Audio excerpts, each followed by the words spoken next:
Hey, in this video, I'm going to show you 10 effective ways to help manage lumbar spinal stenosis pain. Spinal stenosis happens in people aged 50 years and up, and it's commonly a reason for pain into the hips, legs, and in the lower back as well. People are told by their doctors that they have spinal stenosis after getting an X-ray or an MRI. And doctors often mention to their patients that it's an eventuality, that they'll eventually need spinal surgery for this spinal stenosis problem. This is scary news to hear about your back, but the reality is that, at least here in our clinic, 95% of cases that we see of lumbar spinal stenosis get better naturally. And not just get better, but thrive. I mean, get back to being active, even more active than they were before they had back problems and leg problems in some cases. We use a variety of ways to treat lumbar spinal stenosis. Some are focused on helping the back pain, and others are helping the nerve pain into the legs. We use a variety of ways to treat lumbar spinal stenosis to get the back pain to go away and the leg pain to go away for the long term. Coming up next, I'm going to detail the top 10 effective lumbar spinal stenosis treatments that we use with our patients here at our clinic. My name is Dr. David Midoff, and I'm a specialist physical therapist here at El Paso Manual Physical Therapy. And this channel is dedicated to helping people stay healthy, active, and mobile while avoiding unnecessary surgery, injections, and pain medications. Please consider subscribing to this channel so that you don't miss out on any of the helpful videos we post each and every week. So let's get right into it. Number one, you've got to loosen your back muscles. In lumbar spinal stenosis, let me show you on the skeleton here. This is the lumbar spine, and there's muscles that run up and down the back of the spine. Consistently, I see people with lumbar spinal stenosis that have giant back muscles, rock solid, hard back muscles, and that's a major contributing factor to the bone spurs and the spaces that are shrinking inside the spine, because these back muscles are just constantly compressing all the joints and all the spaces, all the nerves in the spine. So beginning to free up your stiff back muscles is going to be the first step that you need to take to decompressing your spine. Now, I recommend using a ball like one of these. Now, I put a link in the description below to a little kit that includes this kind of ball. You might want one that's smooth. That kit has a smooth ball. I like the pokey one. You could use a tennis ball as well. And what you would do is put this on your lower back and lean up against a wall and press into it, and move your hips back and forth to let that ball move around against those back muscles on either side.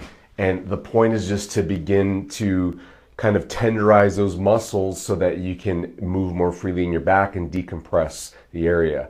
Now, related to this, getting massages in your lower back is typically very beneficial for those big stiff back muscles.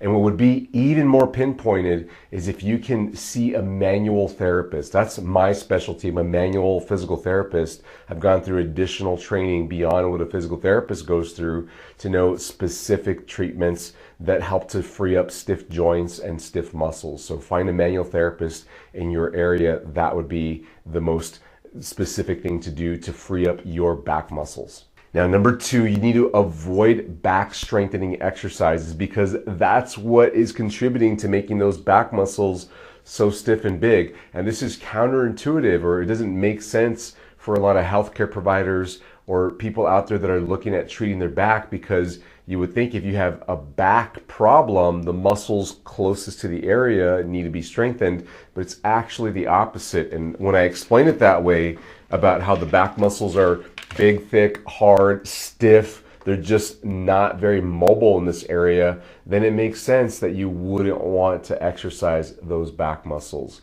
A common exercise that is given to patients with lumbar stenosis in physical therapy clinics and on the internet is a back extension exercise that looks just like this. People lay flat on their back, and then they'll pick up their legs or pick up their upper body or pick up both at the same time, with the target of strengthening these back muscles right here.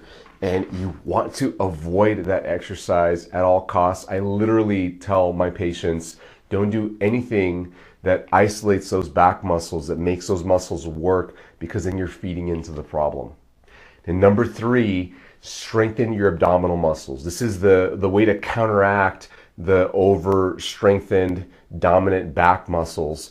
You've got to get the muscles on the front of the spine, the abdominal muscles, stronger. And just to quickly get you to understand why this is, as I showed you, the back muscles over here are really big in a lumbar stenosis case, but the abdominal muscles in the front tend to be not very strong. Those abdominal muscles are important because they attach to the rib cage, the front of the pelvis bones right here, and then they do send tendons all along the edges of these pelvis bones and into the spine. And when you strengthen those muscles appropriately, you can begin to relax the back muscles for the long term. Now, there's many ways to strengthen the abdominal muscles. One of my favorite ways to start out if you've got lumbar stenosis is to use a device that looks like this. This is an ab exerciser. I've done reviews on this product. I absolutely love it. Definitely give it my stamp of approval because it makes you bend your back in a very safe, controlled way. It's supportive of your head, and the frame just feels nice to move in. And just to show you real quick what it looks like to use, you can check out our other videos in our product reviews if you want to see more details. But you would put the device over you just like this with the headrest right behind your head, grab a hold of the frame right here, and then you've got to flatten your back first to engage your abs, and then come up and curl. And you can see I'm shaking here, and I'm a pretty strong person. I don't have any lumbar stenosis problems. This makes you work. And doing holds or doing reps, a hold would be just holding it right here, getting your abs to work. This is a phenomenal way to get your back muscles to relax while simultaneously getting strong in your abs to decompress your spine. For number 4, it's related to strengthening your abdominals. You've got to be using your abdominals on a more consistent basis throughout the day. You can't just strengthen your abdominals for a few minutes a day, or even if you go for 30 minutes. It is not enough. You've also got to be consciously using the abdominal muscles throughout the day as you sit, stand, and walk. Because think about it, if your abs aren't just a little bit engaged, a little bit tight, you're not using them throughout the day, how are you standing up or how are you sitting up? It's usually those big back muscles that are doing the work. And that's why oftentimes people with back stenosis problems have a history of feeling tightness in their back, achiness in their back spasms, or where their back locks and they feel like they're stuck. They've usually had a history of that leading up to getting the diagnosis of lumbar stenosis with the leg symptoms going down the legs. And so you've got to begin to tighten up your abs, which will make you kind of slouch a bit so that you can decompress your spine throughout the day. We've got more on this in our channel. But by the way, this is a good point to go into the description below here and find our playlists and our 28-day program for back health and wellness. In the description below, you can learn more about that 28-day program. I'll talk more about it here in just a minute, but we've got a lot of videos here in our channel that can help you out with your lumbar stenosis problem, as well as other back problems like disc herniations and general back pain.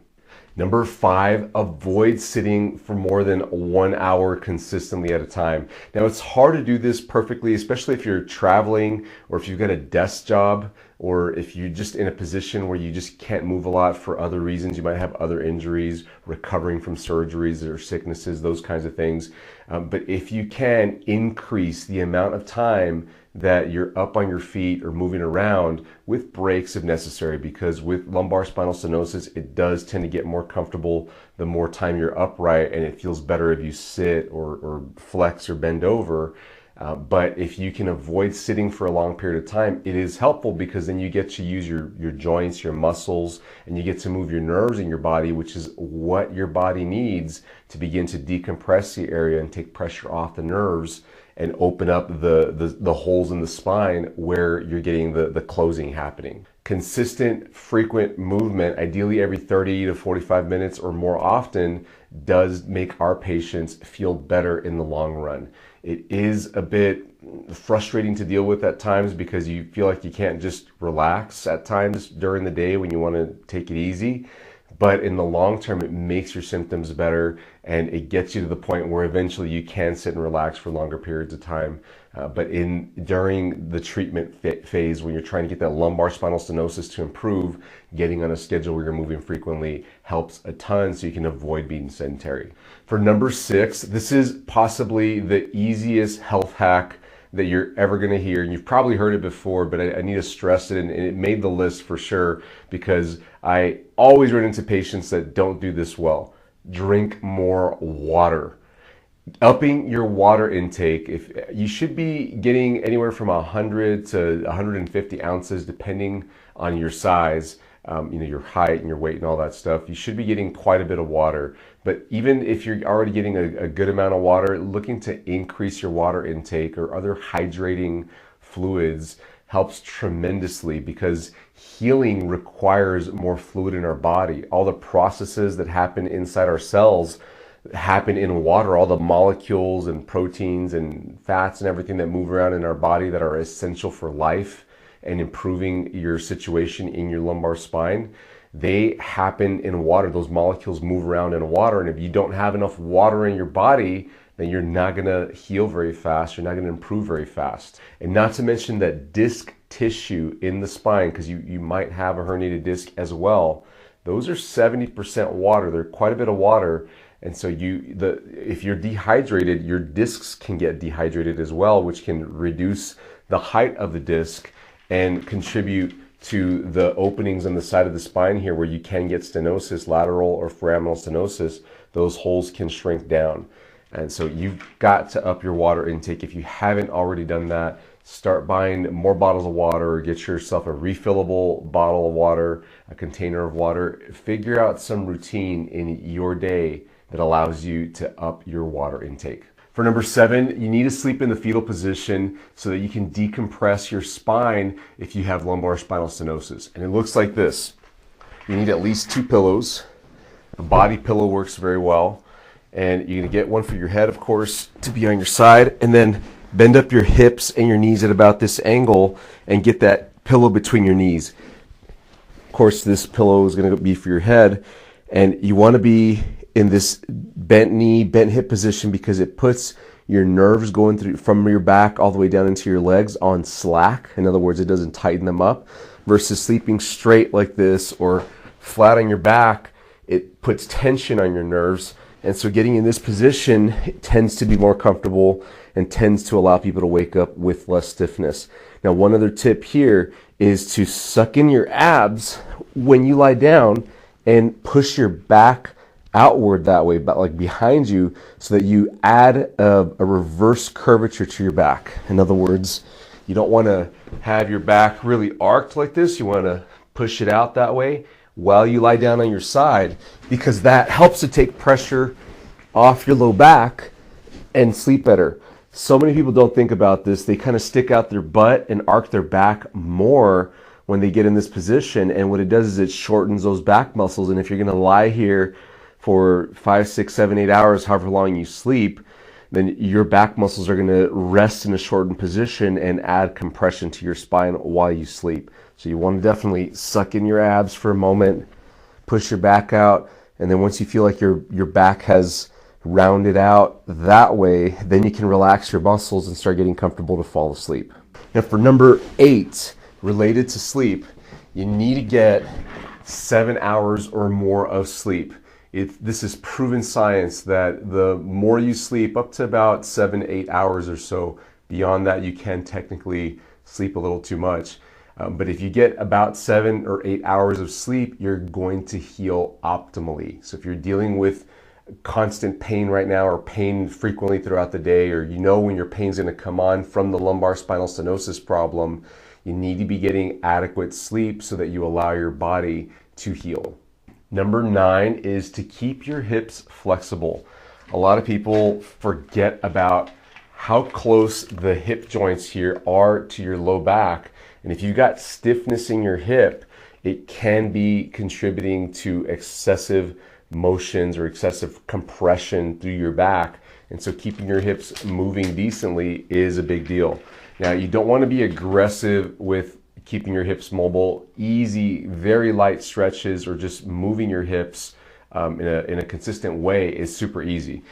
So it looks like this. This is how I would keep my hips mobile. I would just move my knees in and out. If you like to sit for work, or you have to sit for work, or you like to sit at home, moving your hips in and out like this can keep them more mobile throughout the day. Now this is kind of a easy one that you can consistently do throughout the day, but if you wanted a dedicated exercise that you can do, just simply dropping your hip out like this and alternating to the other side is a great movement to do. And it just takes a minute or two. You don't have to do this for very long, because the point here is not to aggressively stretch.